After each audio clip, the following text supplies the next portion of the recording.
terakhir saya nasihatkan kepada ikhwan semuanya untuk bertakwa kepada Allah Subhanahu wa taala dalam berpegang kepada sunnah Rasulullah sallallahu alaihi wasallam, dalam berjalan di atas manhaj al-haq dalam segala amalan kita, yang termasuk diantaranya adalah dalam permasalahan khutbah dan zafaf.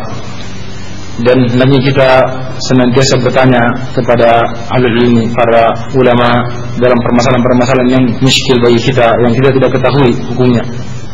Nah, ada masalah utamanya dalam masalah khutbah ini, kadang banyak permasalahan-permasalahan yang rumit. Hendaknya jangan bermain sendiri.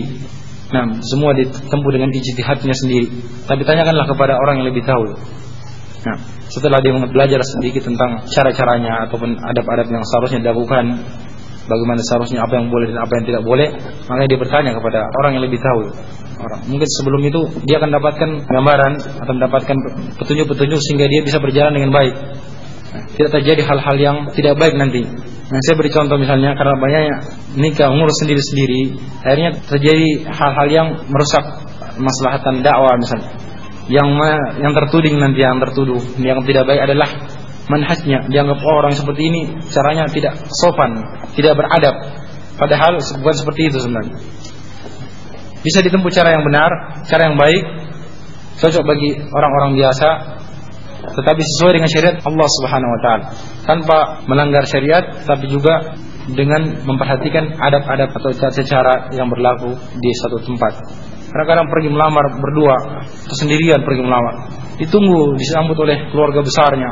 Nah, akhirnya tidak jadi. Karena apa? Berbicaranya di belakang, berbicaranya dengan akhwatnya lagi misalnya, bikin kesepakatan dengan akhwat di belakang, tidak dengan yang mau dilamar ini, bukan dengan walinya.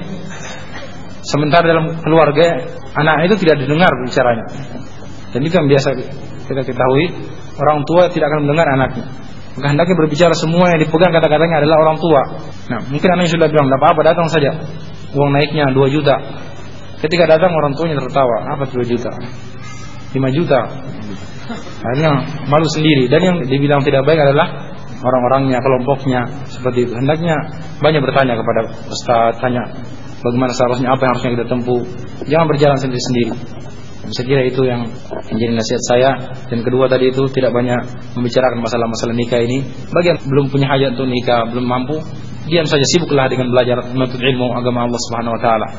Jangan sibukkan diri dengan masalah nikah, ini siapa lagi mau menikah. Karena ini akan sibuk dia dengan perasaan menikah, sementara ilmunya belum ada, kemudian tidak mampu. Kalau belum mau menikah, jangan bicara nikah. Tapi kalau sudah mau menikah, barulah minta petunjuk kepada ustaz, saya minta dicarikan atau bagaimana caranya. Nah, cari kepada biro jodoh. Nah, saya kira itu. Wallahu taala alam. Subhanakallahumma wa bihamdik, asyhadu an la ilaha illa anta, astaghfiruka wa atubu ilaik. Sallallahu alaihi wasallam ala nabiyina Muhammad wa ala alihi washabbihi ajma'in.